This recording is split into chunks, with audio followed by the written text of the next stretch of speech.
तू सत गोटे कथा सत होगा नाटक हूँ तू बोधे मो भाग्यर नाऊ आ मो बापा बो बर्तमान स्वर्ग से निश्चय मन मन भावुवे कि कहते जे आम पुओ बोधे आम भाग्य ना। दर्शक बंधु कही जड़े कही केबे कही देखिछ कि कलाकार कांदिबार मंचरे मुहरे रंग बोली मंचरे मिछि मिछिका लुह गड़ाउथिबा जड़े कलाकार से लुह जे केतेबेले सत हो जाए ताहा से कलाकार केबे जानी न थाए से सत लुह कि मिछ लुह एमिति सत मिछ भितरे जड़े कलाकार बुड़ी जाए। एमिति एक घटना घटी जहाँकि आपण माने समस्ते जानिथिबे आम सहित सारा ओडिशार चर्चित नायक कोणार्क गणनाट्यर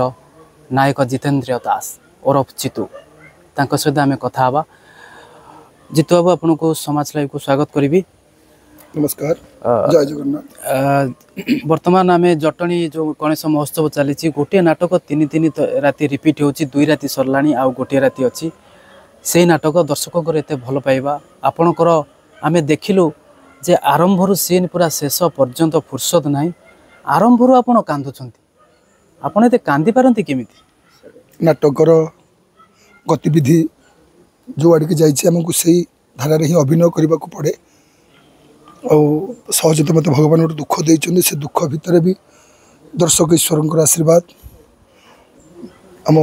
मालिक भल पाइबा कलाकार मान स्नेह सदिच्छा को नहीं मंचरे परिश्रम स्वरूप अभिनय करने को पड़े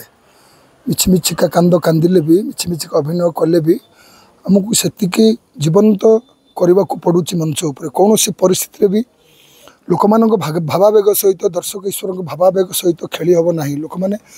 दर्शक मैंने जो भल पाइक आसर जो उत्कंठापूर्ण आकांक्षा जो देखापी यात्रा देखापी जो महत्व उद्देश्य से आम संतुष्ट न करवा से मन दुख करेंगे से अभिशाप देवे दरकार बोले कलाकार मान ठकुं कलाकार भल मंद तेणु यही सब कथा को आखि आगे रखी सब दुख को सब कष्ट को छाती भितर चापी अभिनय करने को पड़े। दर्शकों को सब देवता मानुवा ए कलाकार माने दर्शकों भावावेग को आपड़ जो कहते सम्मान दौरान दर्शकों भावावेग को सम्मान दवा चाहिए निज भावावेग को निज आवेग को किमिति चापी रखी पारे परिस्थिति तो सेमिति हो गला जो परिस्थिति घटी से तो आम हाथर कथा नुह कि आउ हाथर कथा नुह से ईश्वर हाथर कथा तेणु से तो बापा बो जो भाया कष्ट देकी मत गले से तो फेरबे किंतु सतु सत गोटे कथा सत होगा नाटक हूँ तू बोधे मो भाग्यर नाऊ आ मो बापा बो बर्तमान स्वर्ग से निश्चय मन मन भावुवे कि कहते जे आम पुओ बोधे आम भाग्य ना। मो झील पुअर मु रहीगली बाहर अभिनेता होकर किंतु से बड़ भाई सान भाई अच्छा से सब घर काम दाम कर तेणु मत से प्राधान्य देलेनी कि मु जो भाया परिस्थिति जिते दूर से यात्रा करूँ से पाखे पहुँचिकी 10 जो आमर शवदाह कार्यक्रम कि मुखाग्नि कार्यक्रम भल मंद यू किसी पहुँची पारे तेणु दर्शक ईश्वर भल पाइबा से नाटक बारंबार चली नाटक चरित्र टिके गुरुत्व अच्छे तेणु से आखि आगे रखी मत दर्शक मनोरंजन संपूर्ण प्रतिश्रुतिबद्ध होगा पड़ा जोटा आप कहते कि शेष समय जापारे टे कांध दे पारे बापा माँ को देखी पारे तथापि सबुर पर निज कर्मक्षेत्र को आप प्राधान्य देते से हिसाब से दर्शकों को प्रशंसा दर्शकों को आशीर्वाद रही सबुर पर नाटकर गुरुत्व आपण एत पर्यवेसित नाटकटी आपण चाहिए भी निज माँ माटी बा निज गाँ को फेरी पारु ना केते कष्टदायक निश्चित भाव में गोटे जंत्रणादायक